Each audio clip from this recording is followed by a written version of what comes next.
Shalom sahabat Kristus yang dikasihi Tuhan.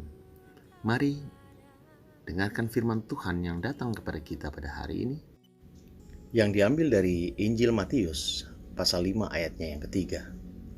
Demikian firman Tuhan. Berbahagialah orang yang miskin di hadapan Allah, karena merekalah yang mempunyai kerajaan sorga. Tema kita adalah bahagia menurut cara pandang Tuhan. Setiap orang ingin pasti bahagia. Konon malaikat dipanggil oleh Allah menghadap untuk memberitahukan sesuatu kepada mereka, bahwa ini yang namanya kebahagiaan. Ini sangat penting bagi manusia.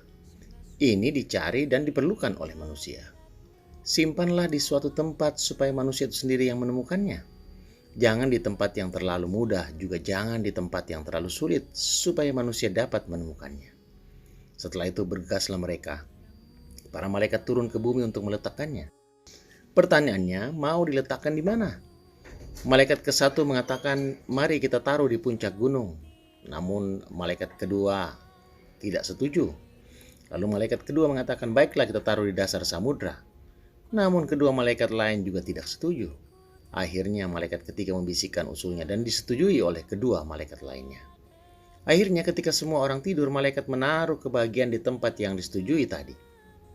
Sejak saat itu, kebahagiaan itu tersimpan rapi di tempatnya. Rupanya tempat itu cukup sulit untuk ditemukan. Dari hari ke hari, tahun ke tahun, manusia terus mencari kebahagiaan. Ada yang wisata ke gunung, ada yang ke pantai, ada yang ke luar negeri, ada yang belanja, ada yang cari di tempat-tempat yang sunyi, ada yang cari di tempat yang ramai, dan lain sebagainya. Banyak hal yang manusia lakukan untuk mendapatkan kebahagiaan itu.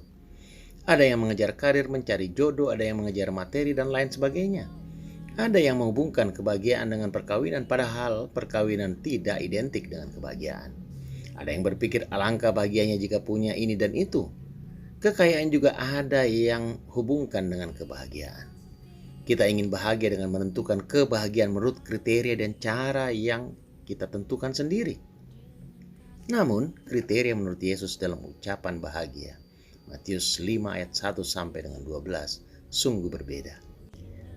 Yesus berkata bahwa berbahagialah orang yang miskin di hadapan Allah, berbahagialah orang yang berduka cita, berbahagialah orang yang lemah lembut, berbahagialah orang yang lapar dan haus akan kebenaran, berbahagialah orang yang murah hati, berbahagialah orang yang suci hatinya, berbahagialah orang yang membawa damai, berbahagialah orang yang dianiaya oleh sebab kebenaran. Cerita 3 malaikat tadi terjawab bahwa malaikat menaruh kebahagiaan itu di hati setiap orang percaya.